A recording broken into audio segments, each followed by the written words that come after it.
اس میں بڑی تشویش پائی جا رہی ہے. وہاں کے وزیر تعلیم نے اعلان کیا ہے کہ میٹرک کا رزلٹ جن سکولز کا اچھا نہیں آیا ان ٹیچرز کو برطرف بھی کیا جا سکتا ہے, سزائیں بھی دی جا سکتی ہیں, تبادلے بھی ہو سکتے ہیں. کیا کہیں گی کہ وہاں کے سکولز کو بھی آؤٹ سورس کر دیا گیا ہے, تو اس حوالے سے کیا کہیں گی؟ دیکھیے, حکومت کو بہت سارے چیلنجز ہیں, جس میں سب سے زیادہ جو چیلنج ہوتا ہے وہ ہمارے پاس فائنینس کا ہوتا ہے, ریسورسز کا ہوتا ہے.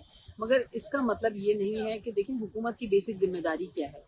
حکومت کی بیسک ذمہ داری یہ ہے کہ آپ بچوں کی جو ہے وہ تعلیم کے لیے, اور ہمارے جو ہے وہ کانسٹیٹیوشن میں 10th کلاس تک جو تعلیم ہے وہ مفت ہے, یہ حکومت کی ذمہ داری ہے.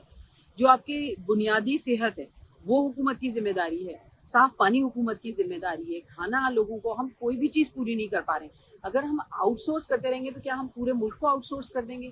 میرے خیال میں یہ طریقہ غلط ہے. اسی طریقے سے جو ٹیچرز کو کہا گیا ہے, بالکل وہ شاید اس لیے کہا گیا ہے کہ ٹیچرز بچوں پہ محنت کریں, کیونکہ ہم نے دیکھا ہے کہ جو گورنمنٹ کے ادارے ہوتے ہیں کیونکہ وہ ایک لگی بدی تنخواہ ہوتی ہے, ٹیچرز آتے ہیں اپنا ٹائم پورا کرتے ہیں اور چلے جاتے ہیں, اتنی کمپٹنسی ان کے اندر نہیں دیکھی جاتی. تو مجھے لگتا ہے کہ موٹیویشن کریٹ کرنے کے لیے اس کے بجائے کوئی ہیلدی ایکٹیویٹیز وہاں ہونی چاہیے, کوئی مانیٹرنگ پراپر جو ہے وہ جو گورنمنٹ کی طرف ٹیچرز سے ہونی کی چاہیے. سزا اور جزا کے حوالے سے بات ہوئی ہے, کیا وہ ٹھیک ہے؟ آپ کیا سمجھتے ہیں ساری ذمہ داری کیا ٹیچرز پر ہی ہے؟ دیکھیے, ساری ذمہ داری ٹیچرز کی نہیں ہے, حکومت کی بھی ذمہ داری ہے کہ وہ تمام بنیادی سہولیات فراہم کرے. آپ یہ دیکھیں کیا آیا ان اسکولوں میں جو ہے وہ بنیادی سہولیات ہیں, پینے کا صاف پانی, پلے گراؤنڈ, پراپر جو ہے وہ بجلی.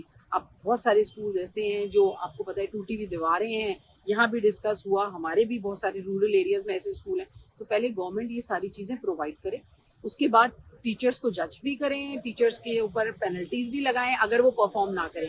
مگر آپ خود اپنی ذمہ داری پوری نہیں کر سکیں اور دوسروں سے یہ چاہیں کہ وہ اپنی ذمہ داری پوری کریں گے تو ایسا ممکن نہیں ہے.